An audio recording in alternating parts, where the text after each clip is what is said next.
నదిలో రోడ్డేసిండట. ఇసుక దోపిడీకి దారి చేశారు. నదిలోని రోడ్డేశారట కూటమి నాయకులు.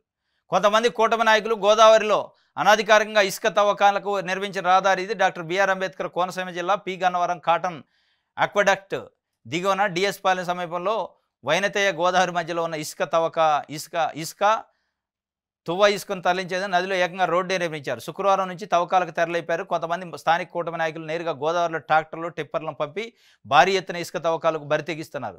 ఇది చంద్రబాబు నాయుడు గారే కలెక్టర్లో చెబుతున్నారు, మీ వల్లనే మాకు అసంతృప్తి వస్తుంది జనంలో అని. ఏడ తెలుగుదేశం పార్టీలు నదిలో డైరెక్ట్ వేశారు, రోడ్డు వేశారు. తవ్వుకొని పోండి, ఇక మనకి కూటమి పార్టీ ఏ కలెక్టర్ రాడు ఎస్పీ రాడు మొత్తం మేము చూసుకుంటాం. మరి దీనికి ఏమంటాడు చంద్రబాబు నాయుడు గారు? ఈనాడులో రాశారు వార్త, మామూలుగా రాయలే. వేరే పేపర్ అయితే అనుకోవచ్చు ఒకలా.